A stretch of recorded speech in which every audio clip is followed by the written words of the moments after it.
Hi friends, welcome to ఇట్లు చిన్నారి. నేను ఈరోజు చేయబోయే రెసిపీ ఏంటంటే పండు మిర్చి పచ్చడి. ఇదే వీడియోలో ఒకటేమో పండు మిర్చి పచ్చడి, ఇంకొకటి చింతపండు వేసి పండు మిర్చి పచ్చడి ఎలా చేయాలో చూపిస్తాను. ఈ వీడియోనైతే స్కిప్ చేయకుండా చూడండి.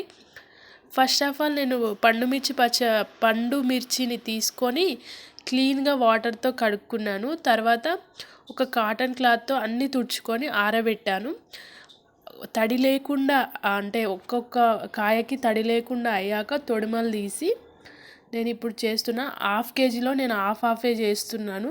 అంటే చాలా ఎక్కువ క్వాంటిటీ చేయట్లే, ఎక్కువ క్వాంటిటీ కూడా చేసుకోవచ్చు. చూడండి, ఇప్పుడు నేనైతే పండు మిర్చి పచ్చడి చూపిస్తున్నా.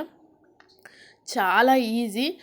నేను అంటే పండు మిర్చిని హాఫ్ చేసేసుకొని నేను ఒక 5 వెల్లుల్లి రెబ్బలు, ఒక స్పూన్లో హాఫ్ వరకు సాల్ట్ వేసాను, ఒక స్పూన్ జీలకర్ర వేసేసాను. ఇప్పుడు మూత పెట్టేస్తున్నా. చూడండి, మూత పెట్టేసి మిక్సీ పట్టాను. ముందుగా నా ఛానల్ సబ్స్క్రైబ్ చేసుకోకపోతే చేసుకోండి. చూడండి, ఒక 2 టైమ్స్ మిక్సీ పట్టాక కన్సిస్టెన్సీ అనేది ఇలా అయింది. ఇది పండు మిర్చి పచ్చడి. దీన్ని పోనికి వేయడం కూడా చూపిస్తా లాస్ట్లో. ఇప్పుడు నేను చింతపండుతో చూపిస్తున్నా. చూడండి, చింతపండుతో కూడా ఫస్ట్ ఆఫ్ ఆల్ అంటే పండు మిర్చిని వేస్తే కొంచెం అంటే మిక్సీ అంత త్వరగా మెత్తగా కావు. సో అందుకనే నేను చింతపండుని వేసి సాల్ట్ వేసాను. స్పూన్లో హాఫ్ వరకు సాల్ట్ వేసాను. మనం లాస్ట్లో కూడా అంటే పచ్చడి తయారైన తర్వాత కూడా సాల్ట్ తక్కువ ఉంటే వేసుకోవచ్చు. సో నేను చింతపండు విత్ సాల్ట్తో మిక్సీ పట్టాక కన్సిస్టెన్సీ అనేది ఇలా అయింది. తర్వాత నేను ఇప్పుడు పండు మిర్చిని వేసాను. కొంచెం సాల్ట్ తక్కువ అనిపించింది, సో మళ్ళీ కొంచెం వేసేసాను. ఇప్పుడు 4 వెల్లుల్లి రెబ్బలు, ఒక స్పూన్లో హాఫ్ వరకు జీలకర్ర వేసేసాను.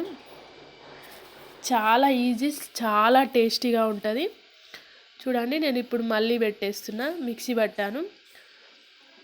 తర్వాత ఇప్పుడు నేను పోపుకి వేయడం చూపిస్తున్నా. ఫస్ట్ అయితే పండు మిర్చి అంటే రెండు ఒకేసారి కూడా వేసుకోవచ్చు, కానీ పండు మిర్చి కొంచెం కారం ఎక్కువగా ఉంటే ఇలా చేయాలి. చూడండి, నేను ఆయిల్ వేసేసి జీలకర్ర వేసాను. ఆయిల్ వేడయ్యాక తర్వాత ఆవాలు వేసేసాను. అవి రెండు వేగాక నేను ఒక 7 వెల్లుల్లి రెబ్బలు హాఫ్ కట్ చేసేసుకొని వేస్తున్నా. చూడండి,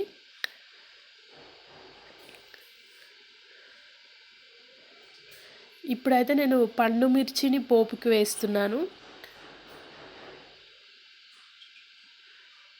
ఆ పండు మిర్చి పచ్చడిని అందులో వేసేసాను.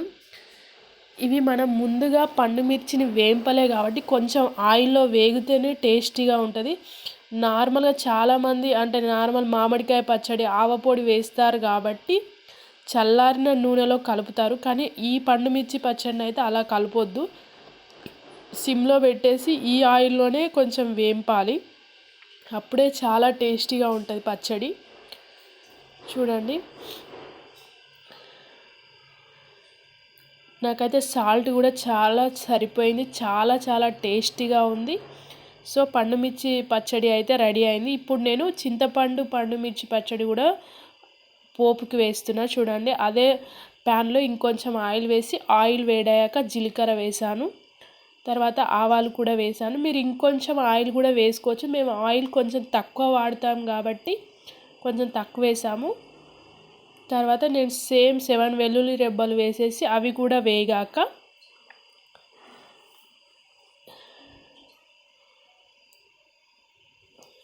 ఇప్పుడు పండు మిర్చి పచ్చడి వేస్తున్నాను. మిక్సీ పట్టింది.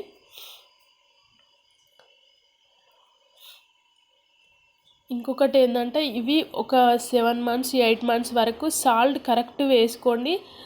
అసలు అంటే బాగుంటుంది. టేస్ట్ కూడా సేమ్ అలానే ఉంటుంది 7 months వరకు. ఇంకొకటి గాజు సీసాలో పెట్టుకోండి పచ్చడిని మాత్రం. సో అంతే అండి. నేను ఇది పోపుకి వేసాక ఒక 5 minutes సిమ్లో వేగనిచ్చాను ఆయిల్లో. పచ్చళ్ళు అయితే రెడీ అండి. మీకు ఈ వీడియో నచ్చినట్లయితే లైక్ చేయడం అయితే అస్సలు మర్చిపోవద్దు. అలాగే నా ఛానల్ సబ్స్క్రైబ్ చేసుకొని పక్కనున్న గంట సింబల్ కూడా నొక్కండి. నేను ఏ వీడియో పెట్టినా మీకు నోటిఫికేషన్ రూపంలో వస్తాయి. Thanks for watching.